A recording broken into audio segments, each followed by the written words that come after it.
This video contains spoilers for the Owl House Season 2. If you want to watch this cartoon in your own accords, then please do so and come back to this video. Otherwise, thank you and enjoy.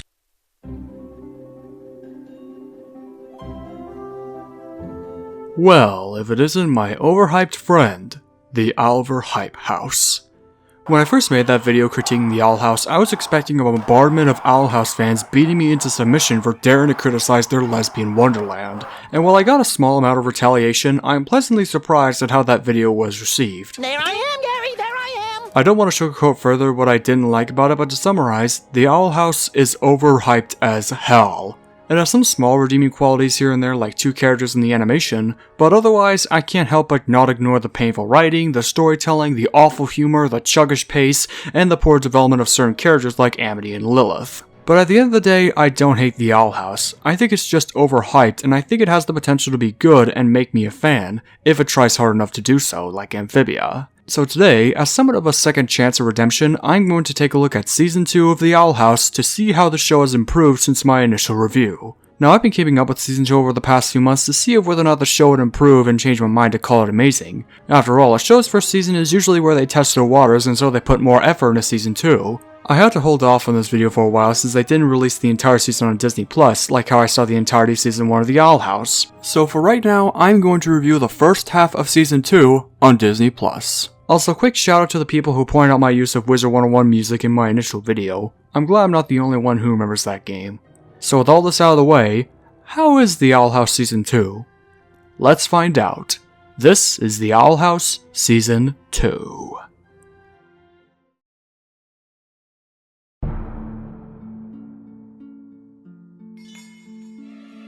So our new tale continues after the events of the Season 1 finale, in which Lilith has saved Ida from the mad wizard Emperor Bellos, and Lilith now shares the pay with Ida, sharing her curse, but at the sacrifice of the two losing their powers. Side note, I know I keep using the term wizard a lot when everyone in the show is called a witch, even the male ones, but fuck it, from now on I'm going to refer to every spellcaster as a witch and a wizard respectively, since the show is basically Harry Potter for Steven Universe fans. Luz this time wants to find a way back home and leave the Boiling Isles, even though she didn't like her normal life and didn't want to go to reforming camp, so now it's up to her to find a way home, all while teaching the Clawthorns her magic and discovering the dark secrets of the Boiling Isles along the way. So the Owl House this time actually has somewhat of an overarching plot, as Luz attempts to make a new briefcase portal and return back to Earth, and the rules reverse this time as Luz teaches Ida and Lilith the magic she knows via paperclips, while also still attending Hexside with her friends, and I just have to ask, why aren't Luz and her friends banished from Bonesboro? The town makes fun of them at one point, but it seems they aren't aware of how much of a crook she is now. I'll go into the story stuff in a bit as we open the contents cookbook.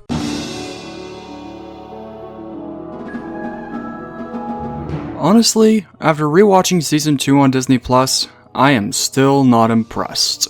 Like I said before, I was really hoping the show would improve and make me a fan, similar to Amphibia, but now that I think about it critically, this season so far is a mess. It's still that I would stare with this face and think, when does it ever get good? In fact, I think it's kinda worse than Season 1 in terms of writing, jokes, and plotlines. I'll try to be nice and list a couple positives. The animation is still stellar. As I said in my first review, it still falls under the usual TV animation movements I said in my Infinity Train video, but when it gets busy, it becomes a spectacle. Ida's duet with Rain and the battle between Amity and the Golem Guard especially are excellently illustrated and fun to watch. And the backgrounds are still well made, but I don't have any favorites this time. Every character also got some redesigns, which I can always appreciate because the redesign can show how far a character has changed. Ida's got a full-on sleeved dress with a cut skirt, which I prefer her wild sleeveless dress. King's got glued on a horn shard and an emblem on his collar, representing his coming of age and royal heritage. Lilith looks straight up like a homeless person, which works well given her plight. Lewis has a new wizard outfit, Bellows has long hair and we get to see his face, Gus has a broad chin and a really annoying voice because of wizard puberty. It's an interesting way to keep his voice actor, but Gus sounds really annoying with that voice, like a bad Disney star. Willow looks mostly the same, and Amity I'm kinda mixed on her new design. She looked entirely the same up until Through the Looking Glass Ruins, in which she gets a new pixie looking hairstyle and purple hair. I love the color purple more than any other color, and it contrasts well with Odalia's lime green, but Amity with this haircut just looks ugly. It's the brown in her hair that uneases me. Personally, I would have liked it with purple on the sides and green on the top, or green on the sides and purple on the top. Her top knot hairstyle is much more appealing personally, and these designs also alter the intro, which is a really nice touch. As for the show's writing, well, there is one aspect of the show that has truly clicked with me, and that is the story of King. Honestly, the only part of Season 2 I am truly invested in. I said King had just about as much personality as a flaming dumpster, but now after watching this season, perhaps I treated him too harshly.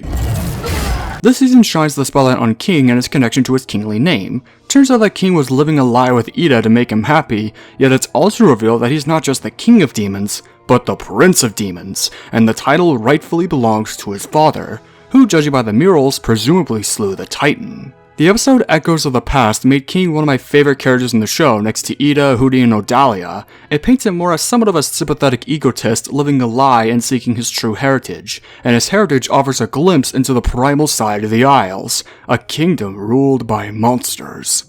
Everything involving King's story is investive, entertaining, sad, and overall hype-worthy. From the look at his origins to the gradual reveal of his father, this story arc has for once actually made me invested in the story of the Owl House, and leaves me hoping he will reunite with his father and claim his rightful place on the throne.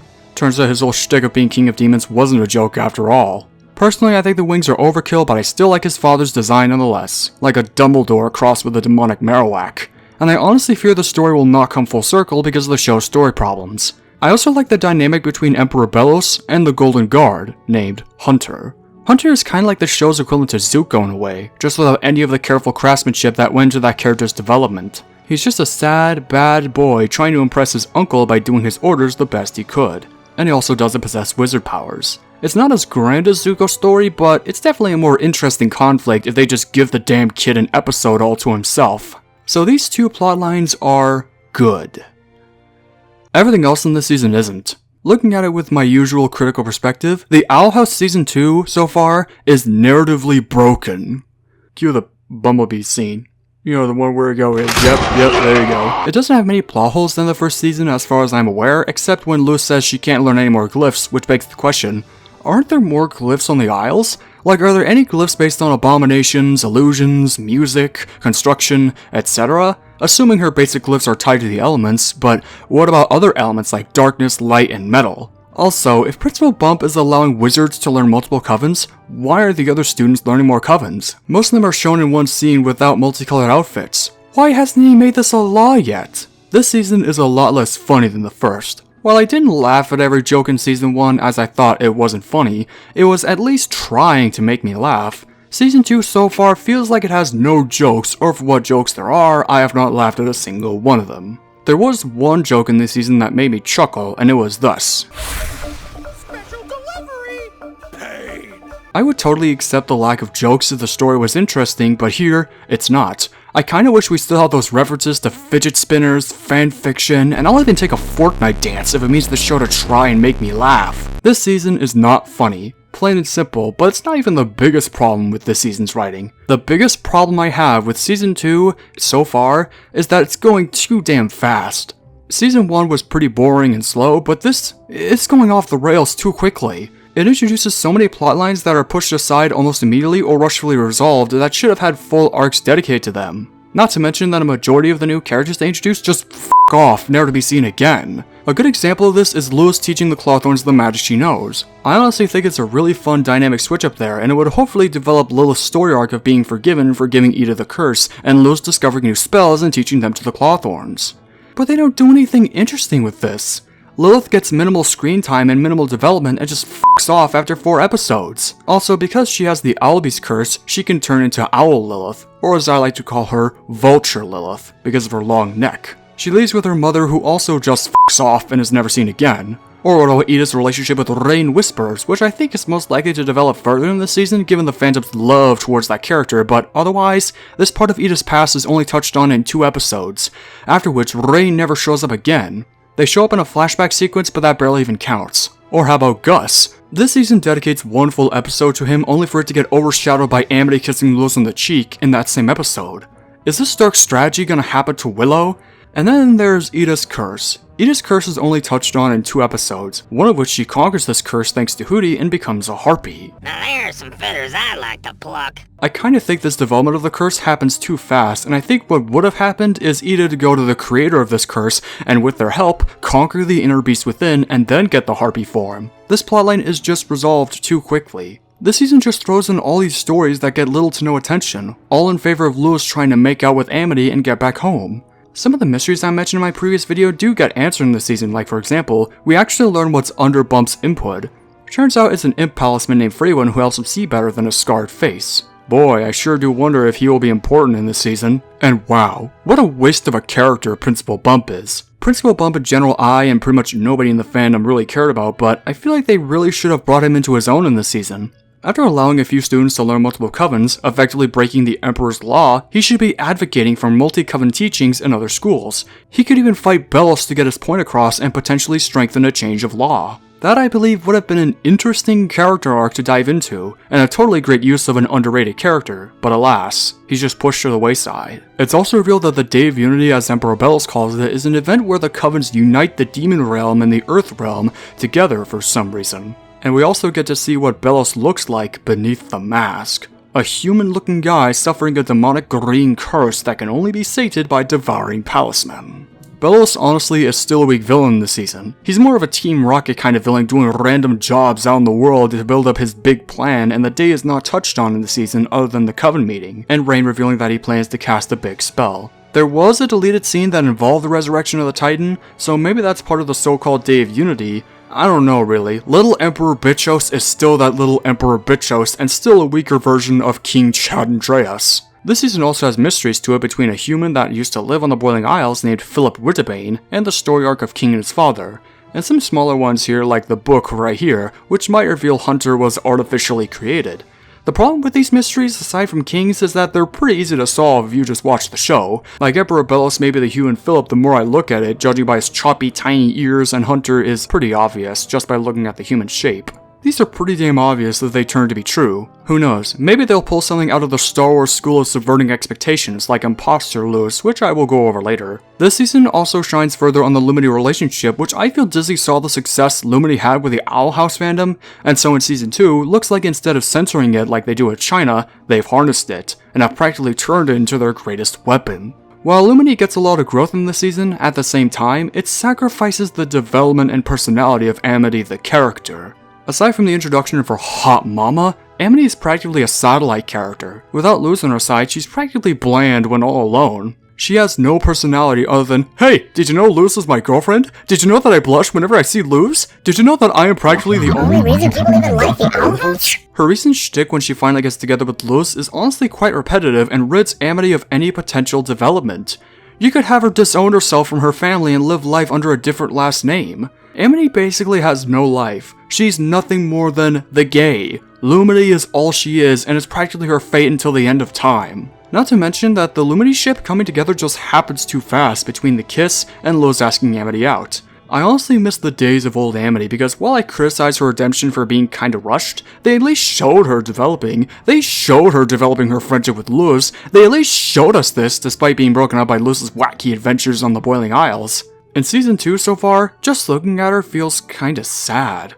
Owl House Season 2 also introduces some new characters, and one thing that really sucks about the season is that almost every new character they introduce never comes back after their debut episodes, and some of these new characters have vital connections to the main cast. Some of these new characters are also pretty lame and uninteresting, with little to no personality going for them. First up is the Golden Guard, aka Hunter, Emperor Belos' nephew and his little right-hand man.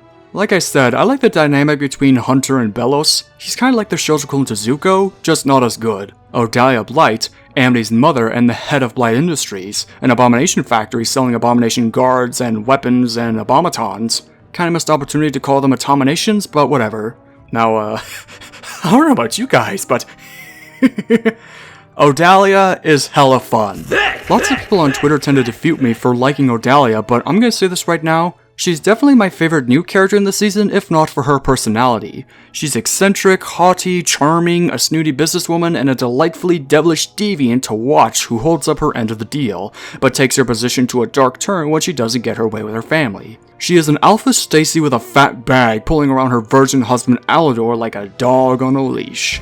She does not appear after this episode, but it's in those 22 minutes of runtime that she makes for a fun, entertaining, and compelling antagonist. Now that is a good pig I like to plow. I can tell that's one salty clam there. Got some Barneys on that clam. Reeks. She also carries around Alador, the kind virgin husband who is an abomination tinker and voiced by... You made a deal with your daughter, and a blight always upholds their end of the deal. Besides, she's getting stronger. Strong enough to become a Covenhead someday. Wait a minute, is that who I think it is? In the darkest place, along with every soul burned to ash in your precious tree. So yeah, Alador is the virgin and Odalia is the dominant Stacy. The things I would do to be dominated by that big girl's tush. Hey, yo, what the fuck? There's Gwendolyn, or Gwen, Ida's mother, who spent a lifetime trying to rid Ida of her curse. There's also these Glandis kids Guts meets along the way with his bully rival, which I'm pretty sure a lot of people forgot they even existed because having been there when this episode premiered, people went fucking monkey shit the moment Amity kissed Liz on the cheek. Even I forgot these guys existed. I had to look at their names because they were so forgettable. Funny thing too, these characters are also responsible for one of the worst episodes of the season so far. It's generally boring, the Glandis kids are lame, Amity's new haircut is ugly, and it tries to redeem Bartholomew, a literal nobody side character, which is dumb because we never see him at all after the episode where he gets detention. You know, the more I think about it, it's actually kinda sad to see where the fandom's priorities actually lie.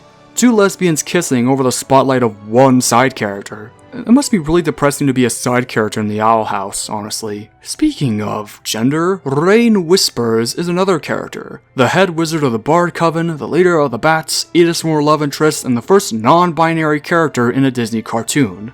Rain is pretty dull and uninteresting. Aside from the flashback scenes, they're basically just a complete nobody. They are lifeless and uninteresting. If you like this character because they're non-binary, then good for you. That's awesome. I like how it's casually integrated, but I just don't care about this character or their gender. Like I said in my first Owl House video about Luz's bisexuality, how the hell is having a sexuality even special if it doesn't give your show any substance? Rain also has a very annoying voice that just reeks of rotten cheese. I thought the Golden Guard was annoying at first, but this just lacks effort. It sounds like a shit anime character from a 4Kids dub and lacks a strong weight to their delivery. I guess that's what happens when you hire a voice actor who's only known for doing shit like this. And go we know not where. To lie in cold obstruction and to rot. This sensible warm motion to become a needed clod. What is she saying? What the fuck is she saying? Another thing I should mention is that Kikimora, Emperor Belos' hand-haired honcho, also has more of a spotlight in this season, and is trying to outsmart Hunter. And I honestly don't really care about Kikimora since the Emperor's Coven are just jobbers at this point. By the way, I have a theory that Ida the Owl Lady is Baba Yaga, a witch from Russian myth who is said to fly around in a mortar and live in a house with chicken legs. The Owl House itself possesses similar magic to Baba Yaga, is bird-themed, and Ida was shown flying in a bathtub on one occasion. There are other Slavic influences in the Owl House like Kikimora, a house demon from Slavic myth who is said to live behind cupboards and mimic the noise of a mouse. And now that I think about it, it would make the world of the Boiling Isles more unique if it had more Russian influence, from the architecture to the culture. As it stands, the world of the Boiling Isles is really uninteresting. Like I said before, Amphibia has a much more creative world of frogs and flies. Also, the show does not explain how magic works on the Boiling Isles at all. Aside from it coming from the Boiling Isles, they don't explain how the bile sacs work, but they do explain about the papercliffs. And you know, the more I think about it, I don't think we learn a single damn thing about the titular Owl House. Not one. Other than the fact that Hootie is the Owl House, but we don't really know anything else about it. We don't know who built it or what the wall markings actually mean, and it generally leaves development of the house to be desired. Season 2's voice acting is alright. Wendy Malick and Matthew Rhys do a good job as Ida and Emperor Belos respectively. It has a few clunkers here and there, like Hunter, voiced by Zena Robinson, and Rain Whispers, voiced by Avi Roque. Hunter was really annoying at first, but eventually came into his own after his debut, and Rain Whispers, like I said, is really annoying and doesn't have a strong feel to their delivery. Dare I say it, Rain's voice is kinda bad. Oh, it's simple really. Belos needs Titan blood to make a new portal key. Can't get to the human realm without it. There's blood in the key? Since I failed my last mission, I thought, hey, a chance to make up for it. But I can't go back empty-handed. Not again. Look at the Emperor's lackeys. Trying to, do I really have to say this? We all agreed on the script. Trying to mute the music of our hearts? Oh. And weaken magic by forcing witches into covens against their will. Blasphemy! Blaspheme you! See? You're a natural. That's right, Bonesborough. Ida, Belos's plans are a lot more dangerous than I let on. He's preparing some big spell for the Day of Unity, but he can't do it without every head witch. If we can take out Darius and Eberwolf... Say no more, Rainstorm. What's the plan? You say your curse messes with magic. I think I can make that work in our favor. Funny thing too, Ivy Rogue does not even have a Wikipedia page. So overall, I'm still not impressed with the Owl House Season 2. Despite its animation and some interesting plot points, this season suffers from poor writing, a broken story, lame characters, poor developments, and overall it's still uninteresting and boring to watch. Let's cast out these whispers with a finale spell.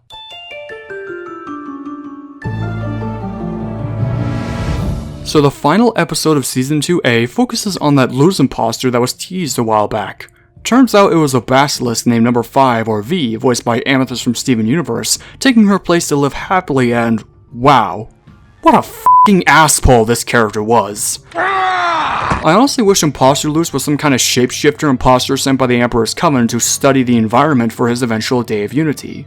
This is just disappointing. It feels like it was pulled from the school of subverting expectations. What a worthless piece of shit this character is, and I wish she will never return again. Also, now people are realizing that this chick was voiced by Azula. Like hell do people realize she's been in the show since day one. If there's one thing I liked about this episode, it's the scene towards the end where Camila, yes, that's her name, didn't know that either, finds out Luz's secret life on the Boiling Isles. This scene really chokes up your heartstrings as Luz's mom tries to take in this revelation. Too bad it happened with this disappointing little shit. I feel like the revelation of a parent missing their child is done more effectively here than, say, the first couple of Amity Season 3. Because while Anne's parents felt genuinely distraught and might have affected their home life, Camila was concerned that Luz left her out of hate.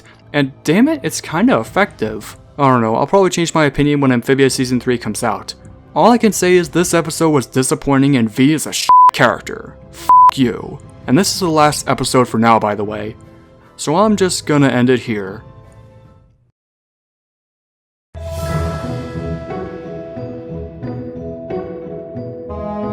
Overall, the Owl House Season 2 so far has left me unimpressed. While it has some great animation and a couple of cool plot points, this season so far suffers from boring writing, a messy story, lame characters, lack of humor, poor developments, and overall watching this, I just wish I was watching Amphibia Season 2 instead, because that's got better pacing, better characters, a better villain, a better world, better writing, it's actually funny, and actually impressed me and made me a fan of Amphibia. This just got messier and made me bore out of my mind. Right now, as of the writing of this video, the Owl House is currently on hiatus. The Season 2 I talked about in this video is just the first half. The release of the second half, however, remains uncertain. It's been said that the Owl House Season 3 has been shortened to a mere 3 45-minute specials, and that Dana Terrace said there's no hope for extending it. Some reasons vary, ranging from budget cuts, lack of money from the Disney theme parks, or Disney in general just trying to appease to China. And I can't help but kind of feel bad for the Owl House. Regardless for the reason of the shortage, I am still not impressed with the Owl House, and I kinda fear the show won't improve anytime soon. Depending on how the show ends, I'll probably make a full-ass video dedicated to rewriting the Owl House because I feel like a couple of story changes could benefit the show and at least make it more interesting to watch, such as a change to the show's structure to focus more on the titular house, an origin change to Ida's curse, a new villain, a rewrite of the characters Basha and Odalia, and an ideological war between the characters Bump and Bellos. Because do you know what's missing in modern animation? Tradition versus modernity. Or I guess if we're speaking in awesome terms, religion versus technology. That's what I would make the Owl House about. I already feel like I'm gonna get shot on more by the Owl House community for criticizing and pointing out the flaws in the show's writing. I have a feeling that a majority of the people watching the show exist in Neverland. Tangible problems in the show's story don't concern them. Only when their lesbian wonderland is disrupted with criticism do they show any signs of retaliation. Of course, not every Owl House fan is like this, but the majority of them tend to be.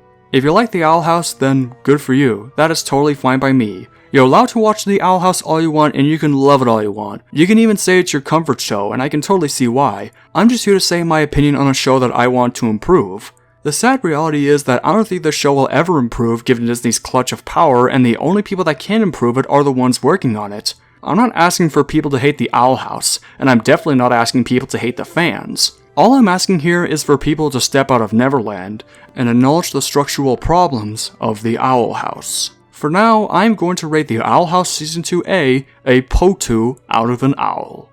Or in other words, a 5 out of 10. Go watch Amphibia instead.